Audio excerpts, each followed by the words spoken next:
Hello, hi, my name is CJ. I just want to ask you a question. Don't you think that, for example, the atheist idea like naturalism and materialism is a more reasonable idea than theology, in the sense that with naturalists they deal with ultimate reality, so they think that things are finite and they have to believe in things that are just in the universe. They can't believe in something beyond it because they really have no evidence for it. I mean, if you're going to go with the idea that, you know, God made the universe, then you might want to believe that, but it doesn't necessarily mean it's true, because then you have to argue with what God, and how do you know that that is the God that made the universe, rather than wouldn't you go with things that you do know and wait for when there's more evidence to know that there is actually God that caused the universe to exist. And also to do with the Bible, when you say, perhaps we could. Just one question. Don't worry. It's been rightly said that British and Americans are two people separated by a common language. And just as I speak with an American accent, I have difficulty understanding your accent. That's fine. So I'm going to ask Peter May to help me interpret what you just said so that I can answer, if I may. Can you try and express your question in a single sentence? So you didn't understand it either. I'm sorry, I did have great difficulty getting hold of that. Okay, basically my argument is just based on like the God of the gaps argument, where we can't... God of the gaps argument. Yeah, so that's where, that's the generalization of my argument. It's very important to see that tonight I haven't argued for a God of the gaps in any way. There's nothing I've said in this evening's lecture that says, here is a gap in scientific knowledge, therefore let's appeal to God to explain it. Quite the contrary. What I've said is that the findings of physical cosmogony are consonant or in accord with the doctrine that theology has of creatio ex nihilo, of creation out of nothing. I've said that the conclusions of theology fit with what contemporary science is telling us about the origin of the universe. Now, insofar as one might argue for the creator of the universe, the scientific evidence that one has adduced here is not evidence for God. It's evidence for the fact that the universe began to exist. And you see, that's a religiously neutral statement that can be found in any textbook on astronomy and astrophysics, that the universe began to exist. It will only be in the context of a wider philosophical argument that theological conclusions, I think, then will follow. But there isn't any use of science here in an illicit way to prove or show God. I think what science does is it helps to establish that religiously neutral statement that the universe began to exist. Maybe you didn't understand my answer better than I did your question. Hello. On Friday, there was a total solar eclipse of the sun in the North Atlantic. Here in Britain, because of our weather, you could sort of barely notice it.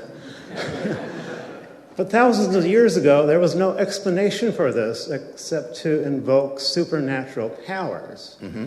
But as our civilization has continued, we've learned more and more, we've discovered more science. We have found explanations for more and more of what happens. So we have identified this point in modern physics, the Big Bang, the origin of time. And we don't have an explanation for why that happened, when and there. But our knowledge of cosmology, of physics in that area is very rudimentary. We don't understand dark matter. We don't understand dark energy. And so you're jumping to the conclusion that there must be a supernatural reason. It seems to be based on the assumption that there's no more to learn.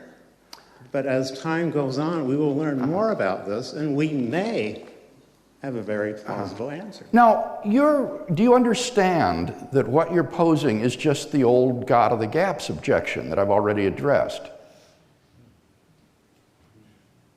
No, I don't think he addressed it. But you do understand that that's the objection, don't you? That this is just God of the gaps accusation. That I'm appealing to God or supernatural entity to plug up the gaps in our scientific knowledge.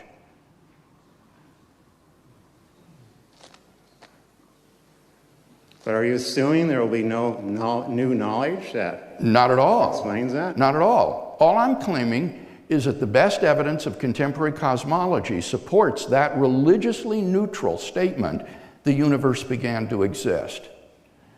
And there's no God of the gaps involved in that at all. If the evidence should suggest that the universe didn't begin to exist, well and good.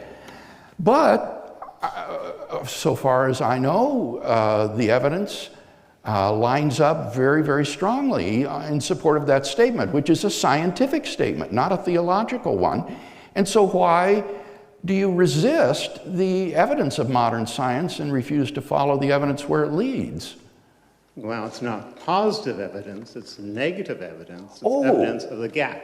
No, but it's not negative. The Hawking-Penrose singularity theorems, the Born-Guth-Vilenkin singularity theorem, the redshift, the microwave background radiation, this is all positive evidence that the universe is not past eternal. In fact, Alex Vilenkin, who is a very prominent Russian-American cosmologist from Tufts University, gave a talk at the 70th birthday celebration of Stephen Hawking in Cambridge 2 years ago, in which he surveyed the models of contemporary cosmology. And Vilenkin's conclusion was that none of these can be past eternal. He said, all the evidence we have says that the universe began to exist. That's a direct quote. And I was struck by that statement because it would be significant if he said, the evidence for a beginning outweighs the evidence against a beginning. But he didn't say that. He said, all the evidence we have says that the universe began to exist. There isn't anything on the other side of the scale.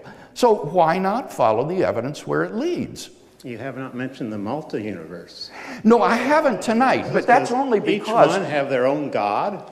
That's only because I was responding to the film, The Theory of Everything, and contrasting these two models, the Hartle-Hawking model and the Standard model. But in my published work, of course I address multiverse models and multiverse scenarios. So I would refer you again to my published work on this, where these issues are thoroughly discussed. Particularly, the Blackwell Companion to Natural Theology, which is published by Wiley Blackwell in Oxford. I have an article in there with the physicist Jim Sinclair, in which we discuss these sorts of models and whether or not they can be past eternal. So if you're interested in following it up, take a look at the Blackwell Companion to Natural Theology and the article that I've co-authored there with Sinclair. Thank you. Thank you for your question.